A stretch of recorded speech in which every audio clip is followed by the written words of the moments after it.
பிரத்யக்ஷம்னா கண்களுக்கு தெரியாது. இன்னைக்கு சப்ளிமெண்ட்ரியில நம்ம பார்க்க போறது வந்து சில சான்ஸ்கிரிட் வேர்டிங்ஸ், சில வார்த்தைகள். அது பிரத்யக்ஷம்ன்றது வந்து கண்ணுக்கு தெரியாது.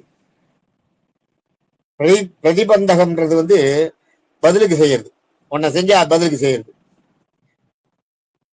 விதர்ணம்னா பகிர்ந்து கொள்ளுதல், பங்கிட்டுக்கிறது. விஸ்வதேவன்றது பிரம்மாவோட ஒரு பிரதிநிதி, பிரம்மாவோட ஏஜென்ட் விஸ்வதேவர். அதான் நீங்க தோசம்லாம் பண்ணும்போது விஸ்வதேவர்னு ஒண்ணு வச்சு பண்ணுவா.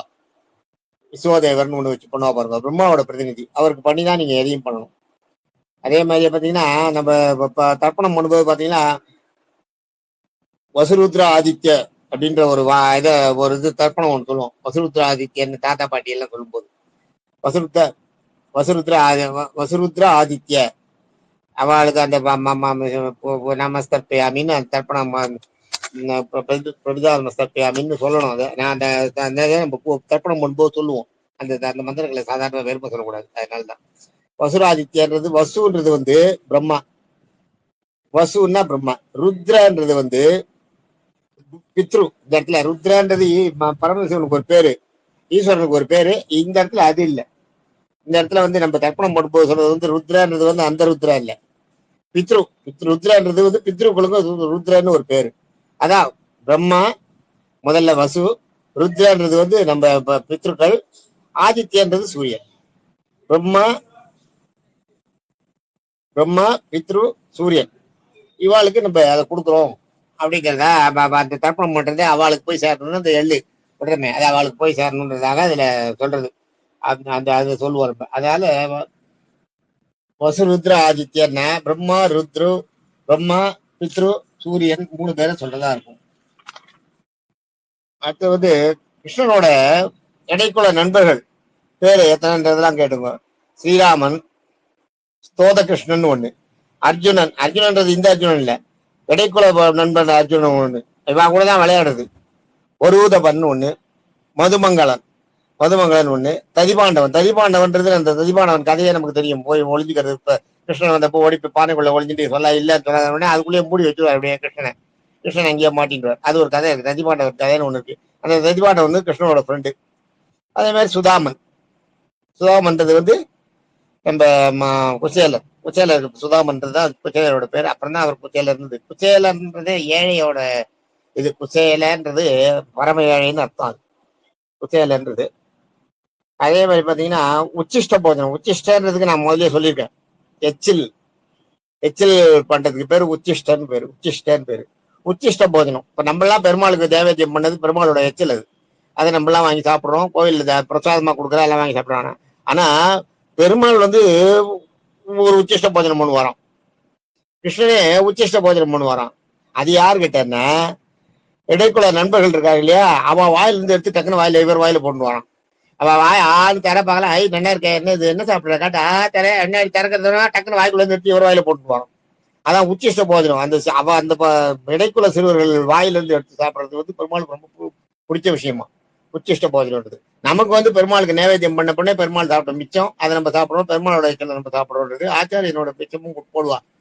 இதுல போடும்போது ஆச்சாரியன் சாப்பிட்ட இலையில இருந்து எடுத்து கொஞ்சம் மிச்சம் எடுத்து அதை வந்து அந்த பந்தியில கொஞ்சம் கொஞ்சம் போடுவா எல்லாருக்கும்.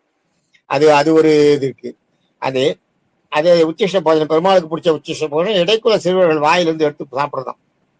அது மாதிரி பக்தியில பாத்தீங்கன்னா 9 வகையான பக்தி இருக்கு. சிரவணம்னு ஒரு சிரவணம்னு ஒண்ணு. சிரவணம்னா காதால கேட்கறது, காதால விஷயத்தை அந்த பெருமாளோட பக்தி பாடல்களை பக்தி பஜனையே காதால கேட்கறது. கீர்த்தனம்ன்றது வாயால பாடுறதுக்கு பேரு கீர்த்தனம். சுதம்னா நழுவாத நிலை. என்ன சுத்தி என்னென்னமோ நடக்கும், சுத்தி ஒரே அமக்களமா இருக்கும். நீங்க பாட்டுக்கு உட்கார்ந்துட்டு பெருமாளை தியானம் பண்ணிட்டு இருக்கீங்களே, அதுதான் நழுவாத நிலை, சுதம். அர்ச்சனம்ன்றது பெருமாளோட விக்கிரகங்களுக்கு பூஜை பண்றது, அதுதான் அர்ச்சனை. அதான் அர்ச்சனைன்னு கோயில்ல நம்ம அர்ச்சனைக்கு கொடுக்குறோமே, போய் விக்கிரகத்துக்கு பண்றா பாருங்க, அதுதான் அர்ச்சனை. அர்ச்சனை பண்றது பாத்தீங்கன்னா எப்பயுமே மூலவருக்கு அர்ச்சனை பண்ண மாட்டான், ஞாபகம் வச்சுக்கோ. அர்ச்சனை பண்ணும்போது உற்சவருக்கு தான் பண்ணுவா. உற்சவர் உள்ள இல்லைன்னா அர்ச்சனை கிடையாது. உற்சவர் வெளியே போயிருக்காருன்னா மூலவருக்கு அர்ச்சனை கிடையாது, உற்சவருக்கு தான் அர்ச்சனை. அதுதான் அர்ச்சனைன்றது. அதான் விக்கிரகங்களுக்கு அர்ச்சனை பண்றதுதான் அர்ச்சனை. அடுத்தது வந்து பிரதானம்னு ஒண்ணு. பிரதானம்ன்றது வந்து வருந்தி வேண்டது அவர்கிட்ட. பரதனம்னு கூட சொல்லலாம். அது பரதனம்னு கூட சொல்லலாம். அந்த அப்படியே வருந்தி பெருமாள்கிட்ட எனக்கு இதை வேணும் அப்படின்னு அது ஒரு விதமான பக்தி. விருந்தி அப்படியே மயங்கி கேட்கிறோம் பாருங்க. வருந்தி என்ன இந்த மாதிரி பண்றிய, எனக்கு இந்த மாதிரி என்ன பண்றிய, எனக்கு இந்த மாதிரி பண்றியன்னு பெருமாள்கிட்ட ரொம்ப உரிமையோட கேட்கறது.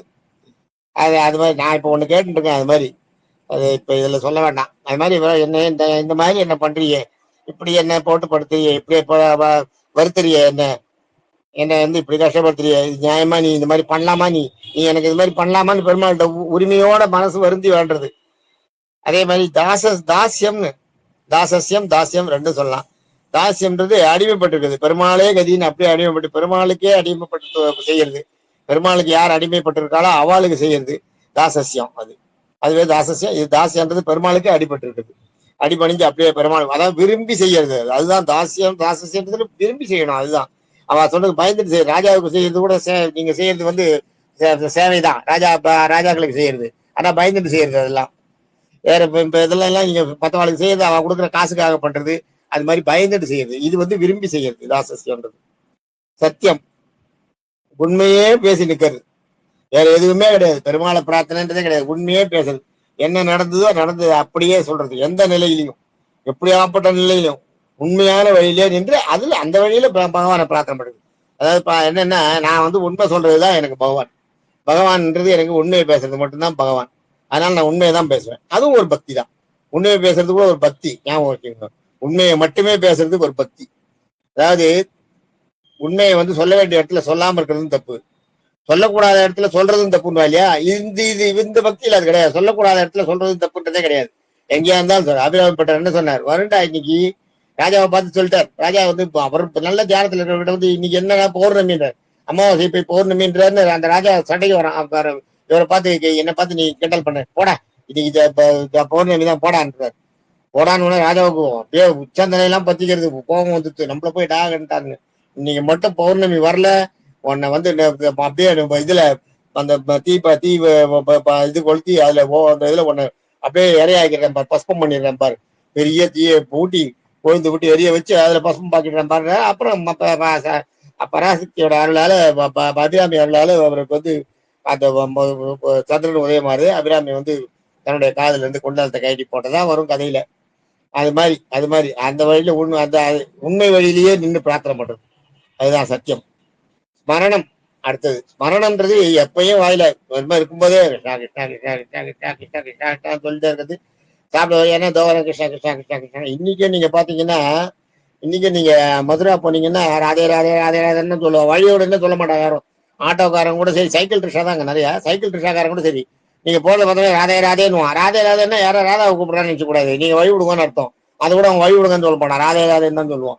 அந்த மாதிரி எந்த பேச்சுலையுமே வரியாருன்னா வரேன் வரேன் வரேன் வரேன் கிருஷ்ணா கிருஷ்ணா கிருஷ்ணா கிருஷ்ணா கிருஷ்ணா அந்த மாதிரி எப்பயுமே பெருமாள் அதிக ஸ்மரணம் எப்போதும் தியானித்துக் கொண்டிருக்கு. அதுக்கு அடுத்தது கடைசியா ஒண்ணு இருக்கு, மிகப்பெரிய விஷயம், ஆத்ம நிவேதனம். ஆத்ம நிவேதனம் என்ன தெரியுமா? தன்னையே அர்ப்பணிக்கிறது, தன் உயிரையே அப்படியே அர்ப்பணிக்கிறது. அது பேர் ஆத்ம நிவேதனம். அதுதான் அது பக்தியில வந்து அதுதான் கடைசி பக்தி. 9 விதமான பக்திகள்ல 9வது பக்தி வந்து ஆத்ம நிவேதனம். கடைசியில தண்ணியே பெருமாள்கிட்ட அர்ப்பணிக்கிறது. அந்த தண்ணியே அர்ப்பணிக்கிறதுலயே நிறைய ஒரு இது இருக்கு அதுலயே. அதுல வந்து என்னன்னா உங்களுக்கு செல்வம் 6 குணங்கள். அதே மாதிரி 9 பக்தி 6 குணங்கள்.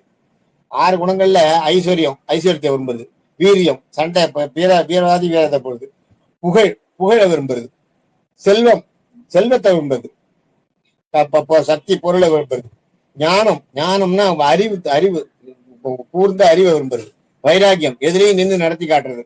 அது இந்த 6 குணங்கள். இதை விரும்புறது வந்து 6 குணங்கள் விரும்புறது. இதெல்லாம் தாண்டி இந்த நீங்க தன்னையே அர்ப்பணிக்கிறது இருக்க, அந்த ஆத்ம நிவேதனம்னு சொன்னேன் பார்த்தீங்களா, பக்தியில 9வது வகையில. அதுக்கு வந்து மிருத்யும் பிரியவித அபிதம்னு பேரு. மிருத்யும் பிரியமிவ அபிதம்னு பேரு. மிருத்யும் பிரியமிவ அபிதம்னு பேரு. மிருத்யும் பிரியமிவ அபிதம், மிருத்யும் பிரியமிவ அபிதம் அப்படின்வா. மிருத்யு என்ற மரணம், நம்மளோட கடைசி காலம். மிவன்றது வந்து அதிதி. மிருத்தியும் மிவன்றது வந்து ஆத்துக்கு வர விருந்தாளி வரா இல்லையா, அது விருந்துக்கு வரா இல்லையா, அதிதின்னு வா. அதிதினா வீட்டுக்கு, நம்ம வீட்டுக்கு வரவாள நம்ம எப்படி விருந்து விருந்து கொடுக்குறோம் அது மாதிரி. அபிதம்னா முகம், அப்படியே நம்ம வந்து அப்படியே மனசு வந்து வாங்க வாங்க வாங்க வாங்கன்ற பார்த்தா ஆத்துக்கு ஆத்துக்கு ஒருத்தர் விருந்தினர் வந்துட்டாங்கன்னா, விருந்துக்கு வந்துட்டாங்கன்னா, ஆத்துக்கு ஒரு அதிதி வந்துட்டாங்கன்னா வாங்க வாங்க வாங்க வாங்கன்னு மனசு விரும்பி மனமாற வரவேற்கிறோம் பார்த்தீங்களா, அதுதான் வந்து அபிதம்வா. பிரித்தியம் அது மாதிரி பிரித்தியம் பிரியமிவ அபிதம். பிரித்தியம்ன்றது நம்ம மரணம், மரணத்தை வந்து பிரியமித மிவன்னாலேயே அதிதி, பிரியமிவன்னா ரொம்ப மனசுக்கு பிடிச்ச அதிதி வந்துட்டாள்னா, ரொம்ப மனசுக்கு வேண்டியவா. இப்ப நம்ம பாத்துக்க நமக்கு ரொம்ப வேண்டியவா ஆத்துக்கு வரானா வாங்க வாங்க வாங்கன்ற இல்லையா, அது மாதிரி பிரித்தியம் பிரியமிவ அபிதம். அபிதம்னா மனமோ வந்து வரவேற்கணுமா எதை, மரணத்தை. மரணத்தையே மனம் வந்து அதிதியை வரவேற்பது போல் மன சந்தோஷத்தோட வரவேற்கணுமா, அதுதான் ஆத்ம நிவேதனம். இந்த ஆத்ம நிவேதனம்ன்றது என்னன்னா நித்தியம் பிரியமிவ அபிதம்.